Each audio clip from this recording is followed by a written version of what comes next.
Inside a pharmaceutical contract development and manufacturing organization, producing topical products like creams and ointments is a high-volume, high-precision operation. When commercial demand spikes, executives naturally expect financial health to follow. But in this sector, aggressive revenue growth accelerates the consumption of working capital. Because growth consumes cash, a CDMO can mathematically trigger a severe liquidity crisis exactly when revenue is peaking. Management relies on the data on the left. High EBITDA margins create a dangerous blind spot, obscuring the cash shortage developing on the right. Traditional static spreadsheet budgeting fails to capture the day-to-day operational volatility that causes this exact failure. The alternative is building a programmatic forecasting pipeline using Python libraries like pandas and NumPy. Python allows financial analysts to abandon static point-in-time estimates and construct dynamic, continuous mathematical models. This approach explicitly links commercial planning directly to enterprise liquidity. To understand the mechanics of this drain, we will mathematically model working capital and cash flow, and then use probability simulations to predict exact points of liquidity failure. Closing this blind spot starts by shifting the foundation of enterprise planning from static entries to dynamic, programmable forecasting logic.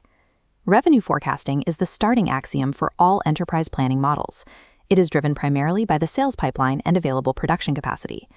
This pandas data frame displays a basic multi-year revenue projection, calculating year-over-year growth from $12 million up to $24 million. The operational reality of this growth trajectory is severe. Pushing twice the volume through a facility creates intense capacity pressure and labor bottlenecks. Forecasting EBITDA accurately requires pricing in these specific operational inefficiencies. Increased overtime, setup delays between batches, and reduced overhead absorption systematically degrade profitability. We can model these penalties programmatically. Notice the new column. As revenue volume scales up over 3 years, the EBITDA margin percentage shrinks. We calculate absolute EBITDA by multiplying that expanding revenue base by the shrinking margin percentage. Despite the margin compression, the total dollar amount of EBITDA generated continues to rise year over year. The top-line health remains intact. This rising absolute profit is precisely why executives miss the impending cash shortage.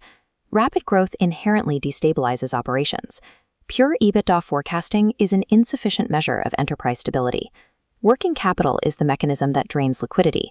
It is governed by this specific equation: accounts receivable plus inventory minus accounts payable. Accounts receivable tracks the exact timing of customer cash collections. As the formula block expands, we see the multiplier, AR days. Large strategic customers leverage their size to demand extended payment terms, locking your cash and mere bank accounts.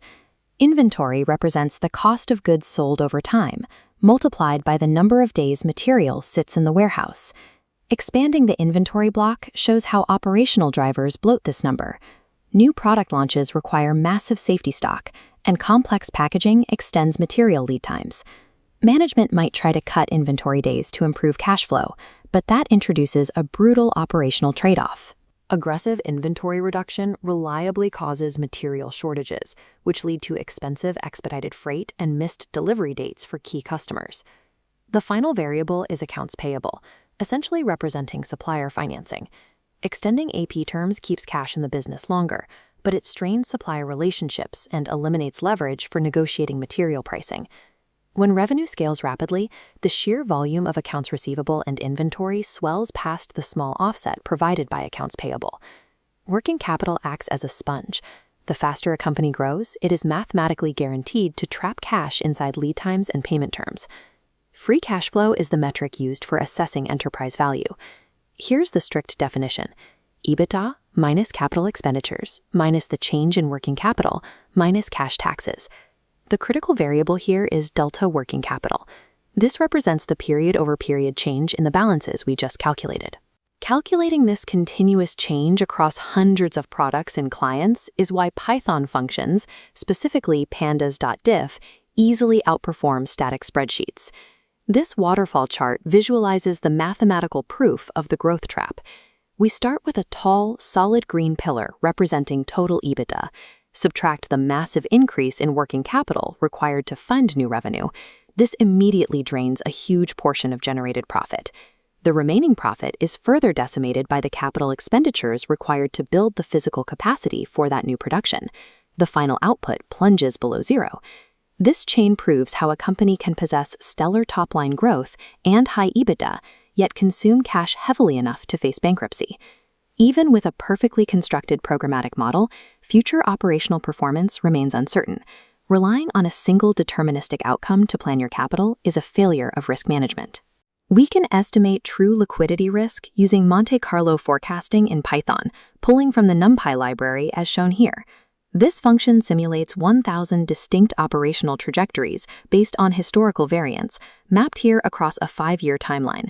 Every enterprise has a minimum cash threshold, the absolute floor where it can no longer process payroll or service debt. By setting a liquidity flag, the system automatically alerts the moment simulated cash drops below the minimum line. The failure probabilities are explicitly visible. Quantifying these exact probabilities gives management the runway to negotiate borrowing or delay equipment purchases months before a cash crisis actually materializes.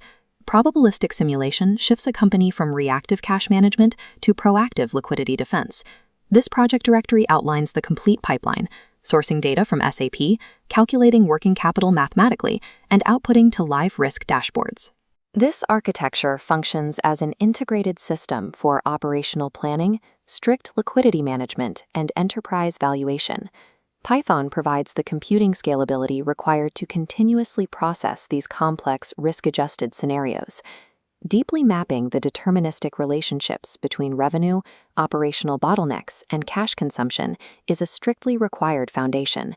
Before an enterprise can attempt to deploy AI forecasting systems or autonomous digital twins, it must first master the programmatic mathematics of its own